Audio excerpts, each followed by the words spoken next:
In this video, I'm going to walk you through 6 business lessons. Well, I say business lessons, they are life lessons as well. But 6 business and life lessons that I wish I knew sooner. I'm 31 years old now. I have a 2.5-year-old son, and I wish I knew these lessons probably 4 or 5 years ago. It would have saved me a lot of headaches, a lot of wasted mental space, shall we say. And they're lessons that I think you are going to really benefit from. So let's start things off with number 1. Number 1 is nobody cares. Now that sounds very harsh. Of course people care about you, your family care about you. But what I mean is when it comes to running your business, your online coaching business, posting content is the great example for this. Nobody cares. I wasted a lot of time trying to script the perfect video, trying to edit the perfect video.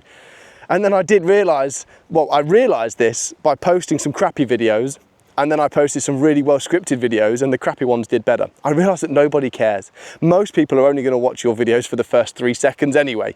Nobody cares. And that's a lesson that if you can get that into your head, it's a life lesson as well. Nobody cares. Nobody cares what car you drive. Nobody cares what house you live in. Nobody cares really how much money you've got in the bank. Nobody cares more than you do about those things.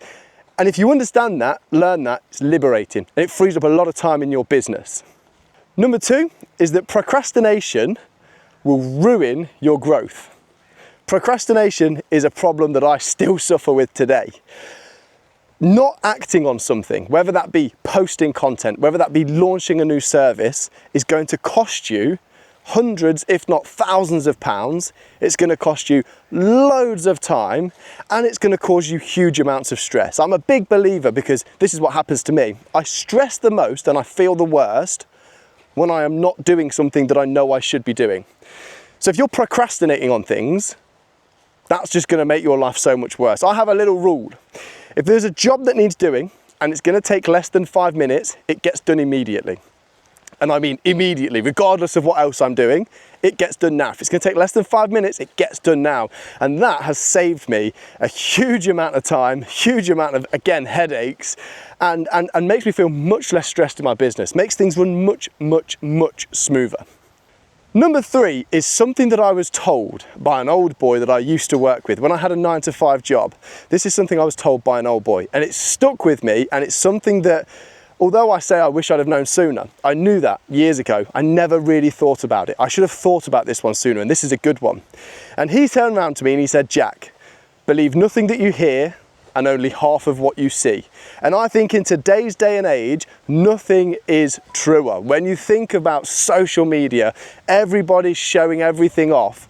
Believe nothing that you hear and only half of what you see. You see these guys driving Lamborghinis and they're living in flash houses. Lamborghini's probably rented, they've probably got credit card debt, and the life isn't what you think it is. So only believe half of what you see. And believe nothing that you hear, because as we know, most people talk a load of crap. Most people just talk absolute waffle and nonsense, and 99% of it just isn't true. Number 4 is one you will hear me talk about a few times, and that is to collect people's data.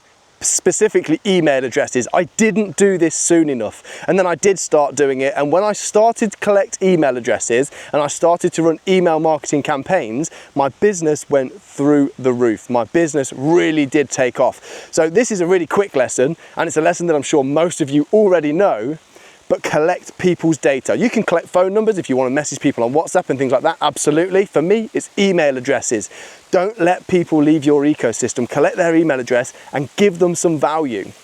Number 5, again, is a very obvious one, but is one that is missed with many new online coaching businesses. And that is to know your numbers. Know exactly what you're bringing in each month. Know exactly how much your expenses are. Know exactly how much each client is giving you. You know, how much do you make from each client? How long do you retain those clients for? What is the average customer value across a set period of time? Know your numbers. It makes your business very easy then to break down and figure out where is working, what services are working, what's bringing in money. And it's also easy then to figure out where you are bleeding money, where you are losing money from your business. Know your numbers. On the flip side of that, you're probably going to have a bookkeeper or an accountant as well. But I think that every business owner should also have a very good idea of a tax perspective. Know what tax you're paying, know what bracket you're in, know if you pay VAT or anything like that, depending on where you are in the world. Know your numbers. I think if it's your business and you're running it, although you may have an accountant doing that for you, I think you should know it too. And then finally, number 6, this is a big one for me. And you'll see that a lot of my videos are filmed outside. I like going for a walk. Number 6 is to never trust the thoughts you've had indoors. Never. My best business ideas come from going for a walk. My best social media ideas come from going for a walk. It's very easy. We spend too much time sat down at home on our laptops and we get sucked in, your brain gets all foggy and horrible and you don't think clearly. Number 6 is to never trust a thought you've had indoors. Always get out. If you've had a thought, get out, go for a walk. A 10-15 minute walk. You'll think much more clearly on it, should I say. And it just makes everything so much better, honestly. Less stress, better ideas. So never trust a thought you've had indoors. So they're my 6 lessons that I wish I'd known sooner. I wish I'd implemented sooner. If you want more business help, drop me a subscribe, drop me a like, drop me a comment, let me know what you thought. If you've got any other good ones to add to the list, I'm all ears because I love a good business lesson. But yeah, be sure to drop me a like. And if you want to join my email list, there's a link in the description. Join my email list. We'll be giving out lots of helpful advice on there, lots more tips and tricks of things that I have done or should have done across my years of running my coaching business.